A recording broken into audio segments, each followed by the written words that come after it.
This week on Adventist News Network, health outreach in the United Kingdom. Why an Adventist humanitarian agency is training bus drivers in the Dominican Republic. And how growing secularism impacts religious freedom. These stories and more coming up.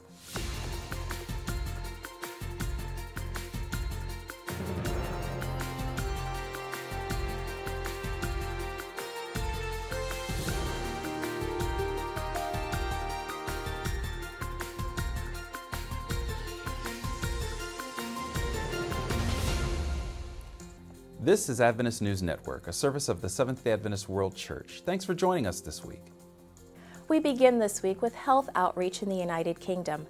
Health leaders from the Church's Southern England Conference recently joined hundreds of other exhibitors in Earl's Court for an annual event promoting healthy living. The Vitality Show draws tens of thousands of people to central London for health advice, cooking demonstrations, fitness classes, and health screenings. Volunteers at the Adventist Church's booth focused on a holistic approach to health. They offered cholesterol and blood pressure screenings and gave advice on diabetes, nutrition, and weight loss. They also distributed Bibles and church co-founder Ellen White's book, Ministry of Healing. Local health leaders report that they ran out of the book, which offers hope to people dealing with illness and counsel to those caring for them. Adventist humanitarian leaders in the Dominican Republic are joining the country's Technical Office for Ground Transportation in a project meant to keep roadways safe. Government leaders and Adventist Development and Relief Agency officials in the country have agreed to train thousands of public transportation drivers over the next 5 months. The project is a response to years of escalating traffic accidents and congestion in Santo Domingo and other major cities. Statistics indicate that reckless driving, alcohol use, and road rage contribute to nearly half of the country's accidents. Volunteers, among them young Adventist Dominicans, will teach courtesy, safe driving skills, and vehicle maintenance. This isn't the first time ADRA has partnered with local government officials in the Dominican Republic. ADRA Dominican has already led major efforts against dengue fever, cholera, and illiteracy. A viral video asking the international community to help bring Ugandan rebel leader Joseph Kony to justice continues to draw attention. The Kony 2012 video promotes the charity Invisible Children's Stop Kony campaign. It depicts an American human rights advocate explaining Kony's use of child soldiers to his young son. The video has been played more than 86 million times on YouTube, sparking global interest in the issue. But it has also raised questions about Invisible Children's portrayal of the situation. The great thing about Kony 2012 is that more people are talking about Uganda, but it's disappointing that so much misinformation has been spread through the campaign. The capture of Joseph Kony is a worthy goal, but probably not one that will make a real difference to the people of Uganda.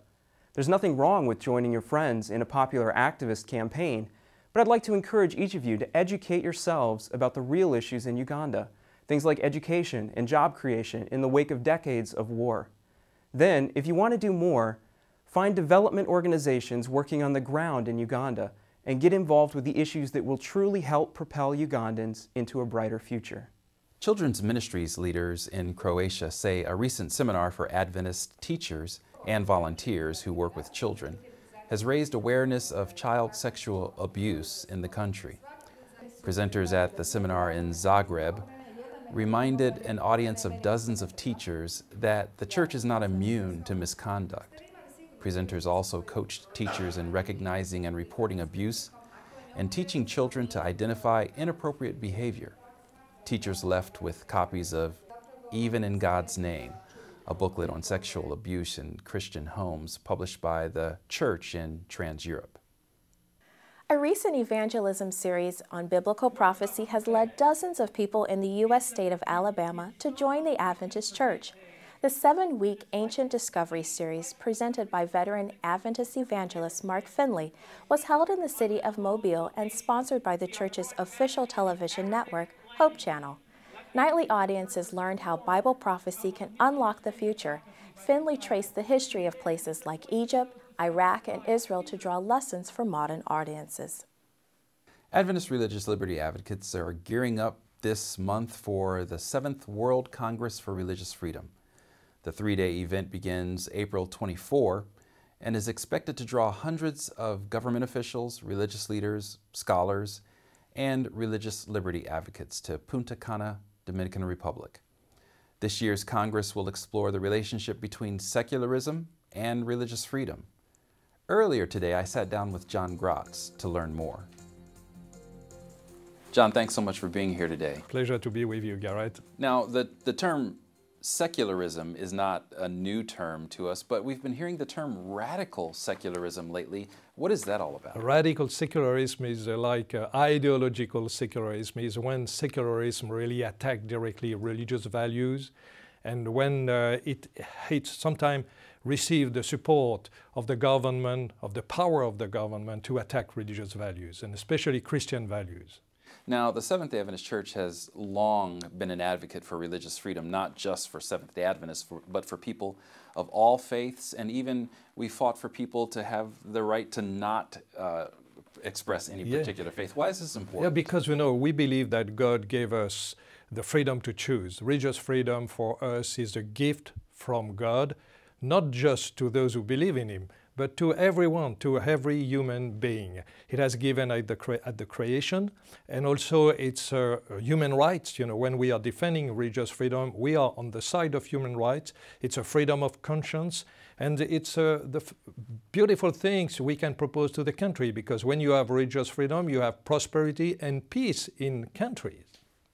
Now, at this upcoming festival in Punta Cana in the Dominican Republic, yes, we're having the privilege of having the World Church President make an address there. Yeah, we will have also the Secretary General of the Baptist World Alliance.